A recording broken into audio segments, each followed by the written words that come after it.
بسم اللہ الرحمن الرحیم۔ السلام علیکم۔ حضرت محمد صلی اللہ علیہ وآلہ وسلم نے فرمایا، یہ حضرت جبرائیل کی تسبیح ہے۔ یہ تسبیح پڑھنے سے نمازیں اتنی قضا ہوں جن کا شمار خود نہ جانتا ہو۔ یہ تسبیح پڑھ لے، اللہ تمام قضا نمازیں ادا شمار کرے گا اور تمام پوشیدہ اور ظاہر گناہ بخش دے گا۔ وہ تسبیح یہ ہے۔ محترم ناظرین، حضرت جبرائیل علیہ السلام ایک دن نبی کریم صلی اللہ علیہ وآلہ وسلم کے پاس حاضر ہوئے اور عرض کیا، یا رسول اللہ صلی اللہ علیہ وآلہ وسلم، آپ کی امت میں ایک ایسا بندہ ہوگا جس نے پوری زندگی نہ تو نماز پڑھی ہوگی نہ کبھی سجدہ کیا ہوگا، اور اس کے ذمے اتنی قضا نمازیں ہوں گی کہ وہ خود بھی ان کا شمار نہ جانتا ہوگا۔ لیکن اگر وہ بندہ اخلاص کے ساتھ یہ تسبیح پڑھ لے تو اللہ تعالیٰ اس کی تمام قضا شدہ کو ادا شدہ شمار فرمائے گا، اس کے تمام گناہ معاف کر دے گا اور اس کے درجات بلند فرمائے گا، اس کی قبر کو روشن اور راحت عطا فرمائے گا اور اسے جہنم کی وحشت سے نجات نصیب ہوگی۔ یہ سن کر رسول اللہ صلی اللہ علیہ وآلہ وسلم نے مسکرا کر فرمایا، بے شک میرا رب بڑا ہی مہربان اور غفور الرحیم ہے۔ وہ بندوں کو بخشنے کے بہانے ڈھونڈتا ہے، اور جو اس کی رحمت کی جانب ایک قدم بڑھاتا ہے وہ اسے اپنی آغوش کرم کر لیتا ہے۔ یہ اللہ تعالیٰ کی خاص عنایت اور فضل ہے کہ وہ اپنے گناہ گار بندوں کو بھی رجوع اور نجات کا موقع دیتا ہے۔ وہ رحمان و رحیم ہے، وہ جو مایوسی کو پسند نہیں کرتا اور ہمیشہ اپنے بندوں کے لیے آسانی کے راستے پیدا فرماتا ہے۔ اس تسبیح کی برکت سے وہ لوگ بھی اللہ کی رحمت میں شامل ہو سکتے ہیں جو کسی بھی وجہ سے اپنی نمازوں کی پابندی نہ کر سکے۔ فرمایا، اس پروردگار کا عظیم احسان ہے کہ میری امت کو اس تسبیح سے نوازا جو تمام گناہوں کو مٹا دے اور قضا نمازوں کو ادا کر دے۔ وہ تسبیح یہ ہے۔ محترم ناظرین، ہر انسان کی زندگی میں ایسے لمحات ضرور آتے ہیں جب وہ ماضی کی کوتاہیوں پر نادم ہوتا ہے، آنکھوں سے آنسو بہتے ہیں اور دل یہ سوال کرتا ہے کہ کیا میری ساری زندگی کی گمراہی، سستی، غفلت اور ترک عبادت معاف ہو سکتی ہے؟ کیا میں دوبارہ رب کے قریب ہو سکتا ہوں؟ کیا اللہ تعالیٰ میری قضا شدہ نمازوں کو معاف فرما دے گا؟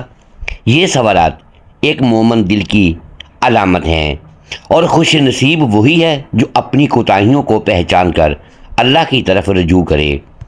اسی رجوع، توبہ اور مغفرت کی امید میں آج ہم آپ کو ایک ایسی تسبیح بتانے جا رہے ہیں جسے حضور نبی کریم صلی اللہ علیہ وآلہ وسلم نے حضرت جبرائیل علیہ السلام کی تسبیح قرار دیا ہے، اور فرمایا کہ جو شخص یہ تسبیح پڑھ لے اللہ تعالیٰ اس کی قضا شدہ نمازوں کو ادا شدہ شمار فرما دیتا ہے اور اس کے تمام ظاہری و باطنی گناہوں کو معاف فرما دیتا ہے۔ یہ وہ نسخہ ہے جو کسی کتاب میں نہیں بلکہ دلوں میں اتر جانے والا ہے۔ یہ وہ کلمات ہیں جو زبان پر آئیں تو دل کا زنگ اترنے لگتا ہے، آنکھوں سے آنسو بہنے لگتے ہیں اور انسان کی روح پکار اٹھتی ہے، اے میرے رب، تو ہی میرا سہارا ہے، تو ہی میرا مالک ہے۔ قضا نماز کا معاملہ اسلام میں نہایت حساس ہے۔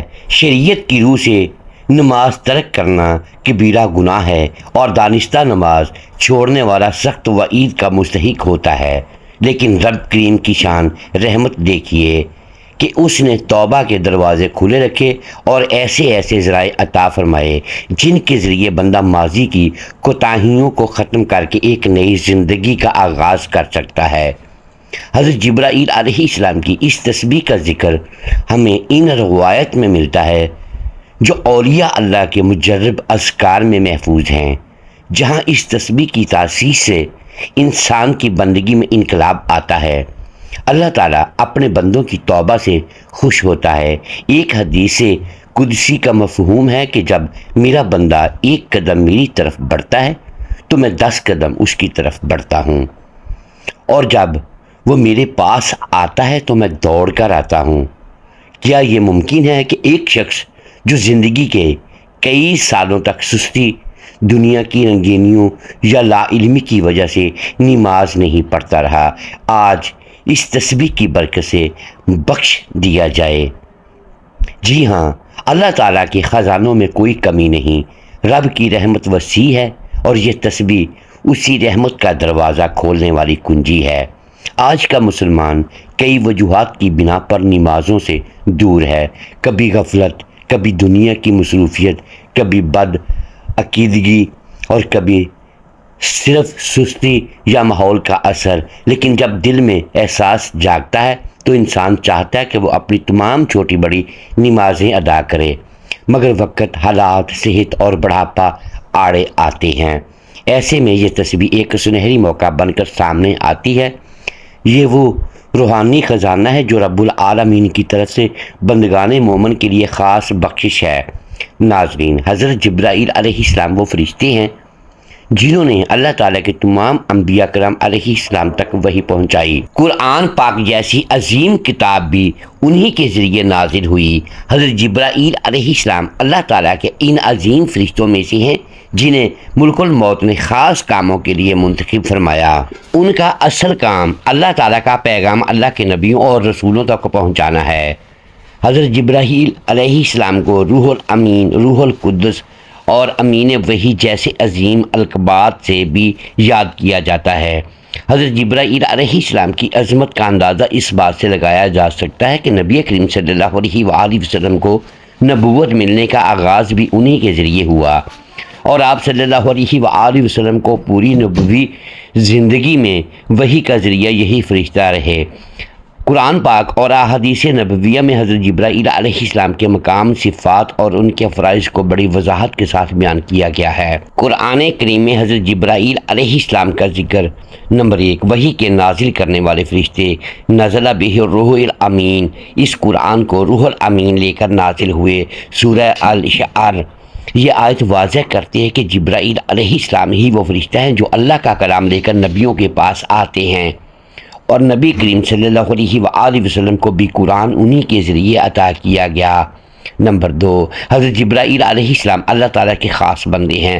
انہ القول الرسول الکریم، بے شک یہ قرآن ایک بزرگ فرشتے کا پیغام ہے۔ یہاں رسول کریم سے مراد جبرائیل علیہ السلام ہیں۔ ان کا وصف کریم یعنی باعزت، معزز اور بزرگ ہونا بتایا گیا ہے۔ نمبر 3، اللہ کے حکم کے تابع فرشتہ وہ بڑی طاقت والا ہے، عرش والے، اللہ کے ہاں بلند مرتبہ رکھتا ہے۔ یہ آیت بھی حضرت جبرائیل علیہ السلام کی شان و عظمت کا اعلان کرتی ہے کہ وہ قوت و طاقت کے مالک اور اللہ تعالیٰ کے نزدیک مقرب مقام رکھتے ہیں۔ نبی کریم صلی اللہ علیہ وآلہ وسلم فرماتے ہیں، جب میرے پاس پہلی بار وحی آئی تو حضرت جبرائیل علیہ السلام غار حرا میں آئے اور مجھے کہا، اقرا، پڑھ۔ صحیح بخاری کتاب بدل وحی۔ یہ واقعہ اس بات کی نشاندہی کرتا ہے کہ حضرت جبرائیل علیہ السلام نبوت کے آغاز کا سبب بنے۔ غزوہ بدر کے موقع پر جبرائیل علیہ السلام فرشتوں کی قیادت کرتے ہوئے مسلمانوں کی مدد کے لیے آئے۔ نبی صلی اللہ علیہ وآلہ وسلم نے فرمایا، جبرائیل گھوڑے پر سوار ہیں اور ان کے پاس جنگی ساز و سامان ہے۔ صحیح بخاری۔ حضرت جبرائیل علیہ السلام کے فرائض میں وحی لانا سب سے اہم فریضہ ہے۔ آپ تمام انبیاء کرام علیہ السلام پر وحی لے کر نازل ہوتے تھے۔ دینی امور کی تعلیم، نبی کریم صلی اللہ علیہ وآلہ وسلم کو دین کی باریکیاں سکھانا، اہل ایمان کی مدد، غزوات میں اہل ایمان کے ساتھ شامل ہو کر مدد کرنا، دعا کی قبولیت کے لمحات لانا، مختلف مواقع پر بشارت دینا یا اللہ کا حکم پہنچانا، عذاب کے حکم کو نافذ کرنا، بعض نافرمان قوموں پر اللہ کے عذاب کو نافذ کرنا۔ حضرت جبرائیل علیہ السلام بے پناہ طاقتور ہیں، جیسا کہ قرآن میں فرمایا گیا ہے، بڑی طاقت والے، بہت حسین اور نورانی شکل والے۔ نبی کریم صلی اللہ علیہ وآلہ وسلم نے فرمایا، میں نے جبرائیل علیہ السلام کو ان کی اصل شکل میں دیکھا۔ ان کے 600 پر تھے جو افق کو ڈھانپ رہے تھے۔ جبرائیل علیہ السلام کو عرش کے قریب خاص مقام حاصل ہے۔ نبی کریم صلی اللہ علیہ وآلہ وسلم سے محبت اور ان کی مدد کرنا حضرت جبرائیل علیہ السلام کا خاص وصف ہے۔ ایک حدیث میں آتا ہے، جس نے تم سے نبی صلی اللہ علیہ وآلہ وسلم دشمنی کی، اس سے اللہ، جبرائیل، فرشتے اور تمام مومنین دشمن ہیں۔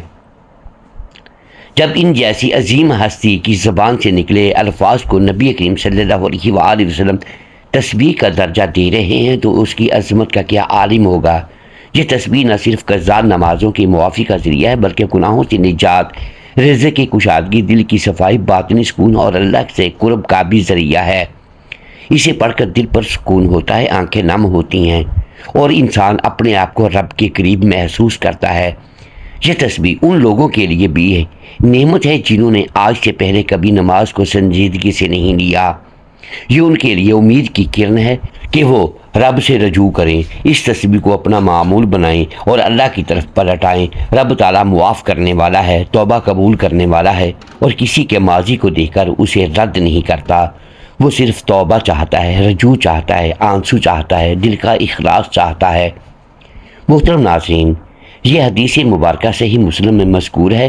حضرت عمر بن خطاب رضی اللہ تعالیٰ عنہ سے روایت ہے کہ ایک دن ہم رسول اللہ صلی اللہ علیہ وآلہ وسلم کے پاس بیٹھے تھے کہ اچانک ایک شخص نمودار ہوا جس کے کپڑے انتہائی سفید اور بال نہایت سیاہ تھے اور اس پر سفر کے آثار نظر نہیں آ رہے تھے اور ہم میں سے کوئی اسے پہچانتا بھی نہ تھا۔ وہ نبی کریم صلی اللہ علیہ وآلہ وسلم کے قریب آ کر بیٹھ گیا اور اپنے گھٹنے آپ کے گھٹنوں سے ملا دیے اور اپنے ہاتھ اپنی رانوں پر رکھ لیے اور کہنے لگا، اے محمد، مجھے بتائیے کہ اسلام کیا ہے؟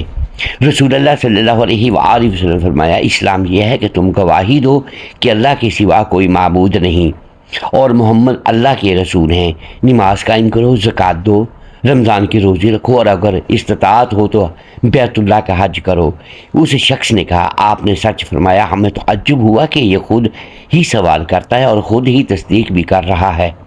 پھر اس نے پوچھا، مجھے ایمان کے بارے میں بتائیے۔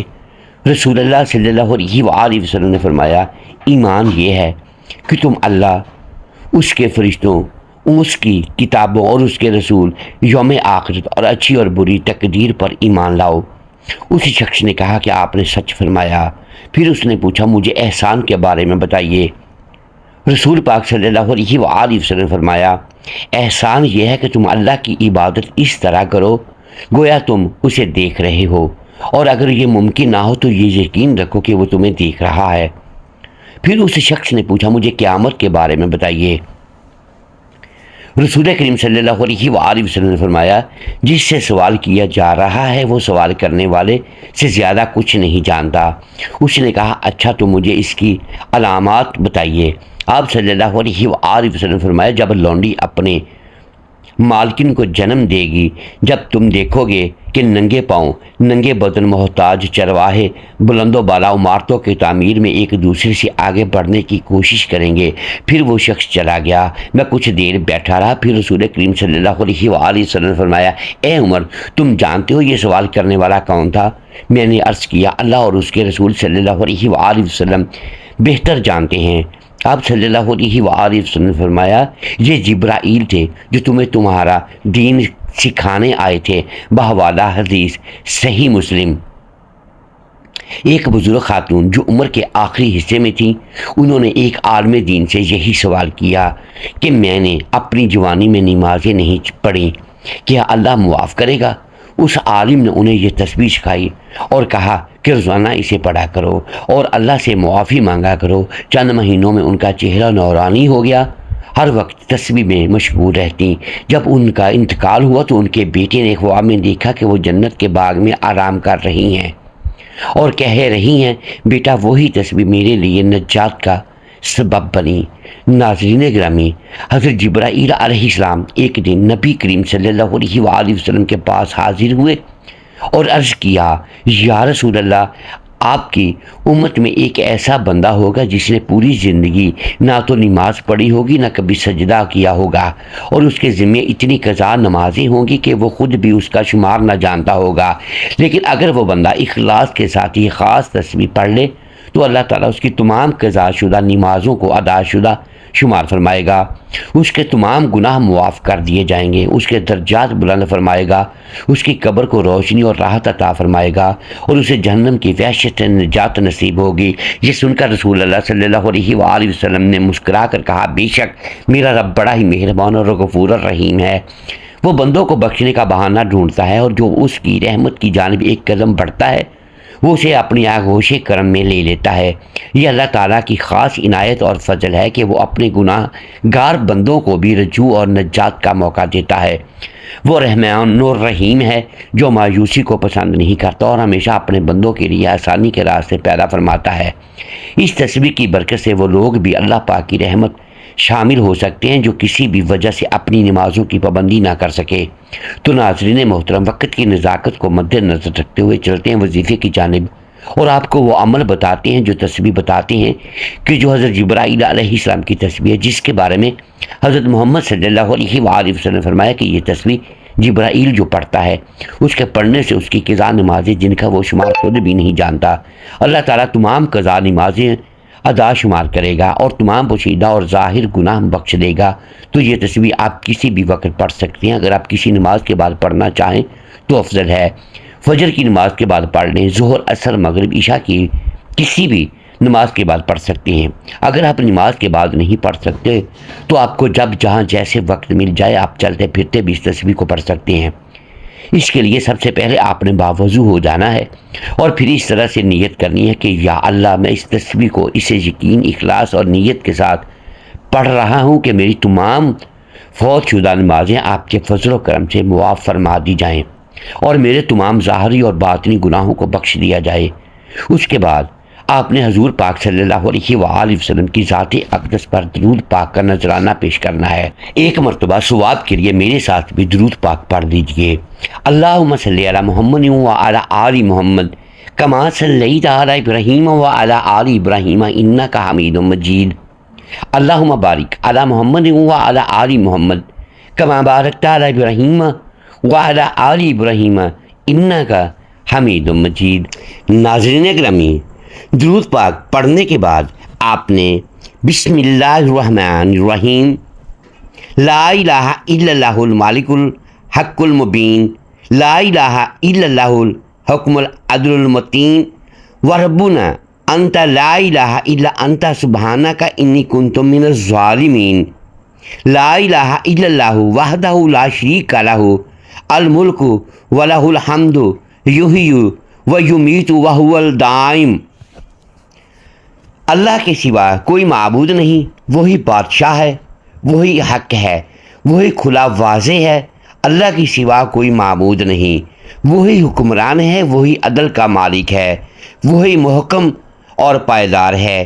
اور ہمارے پروردگار تیرے سوا کوئی معبود نہیں، تو پاک ہے، میں بے شک ظالموں میں سے تھا۔ اللہ کے سوا کوئی معبود نہیں، وہی اکیلا ہے، اس ذات کا کوئی شریک نہیں، اسی کی بادشاہی ہے، اسی کا شکر ہے، وہی زندہ کرتا ہے اور وہی موت دیتا ہے اور وہ ہمیشہ زندہ رہنے والا ہے۔ ناظرین، اس کی آپ نے ایک مکمل تسبیح پڑھنی ہے۔ اگر آپ کے پاس تسبیح موجود ہے تو تسبیح کے دانوں پر گن کر پڑھ لیں۔ اگر آپ کے پاس تسبیح موجود نہ ہو تو آپ نے ہاتھوں کی انگلیوں پر توجہ اور دھیان کے ساتھ پورے 100 مرتبہ گن کر اس تسبیح کو پڑھنا ہے۔ یہ تسبیح نہایت بابرکت تسبیح ہے جو حضرت جبرائیل علیہ السلام کی طرف سے حضور پاک صلی اللہ علیہ وآلہ وسلم کی امت کے لیے کسی انعام سے کم نہ ہے، کیونکہ اس سے انسان کی لاتعداد قضا نمازیں ادا تصور ہوں گی اور اس کے صغیرہ کبیرہ گناہ معافی ہوں گے، اس کے تمام پوشیدہ اور ظاہر گناہ بخش دیے جائیں گے۔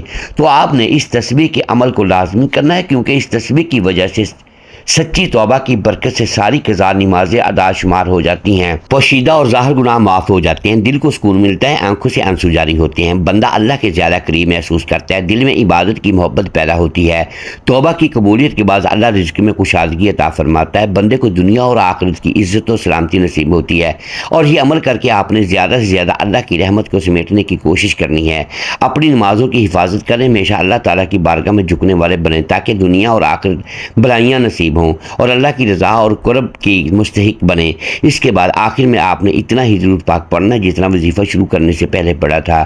درود پاک آخر میں پڑھ کر آپ نے اللہ تعالیٰ سے اپنی مغفرت اور اس کی رضا حاصل کرنے کے لیے دعا کرنی ہے کہ اللہ تعالیٰ ہمیں اپنے مقرب بندوں میں شامل فرمائے، ہمارے دلوں کو اپنے ذکر سے منور فرمائے، اس تسبیح کی برکتوں سے مالا مال فرمائے، اور اللہ ہمیں ایسا اخلاص عطا فرمائے کہ ہمارا ہر لمحہ اللہ کی رضا کے لیے ہو، اور ہمیں دنیا اور آخرت کی بھلائیاں نصیب فرمائے، ہمارے دلوں کو اپنی محبت اور یاد سے بھر دے، اور ہمیں ایسا بنا دے کہ ہم اللہ کی رضا اور اس کا قرب پا سکیں۔ آمین۔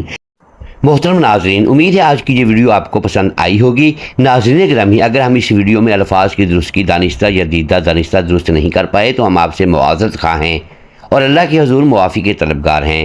ناظرین گرامی، ویڈیو کو لائک کیجیے، چینل کو سبسکرائب کیجیے اور بیل آئیکن پریس کر دیں تاکہ ہر نئی آنے والی ویڈیو اب تک بر وقت پہنچ سکے اور ہماری حوصلہ افزائی ہوتی رہے۔ شکریہ۔ اللہ حافظ۔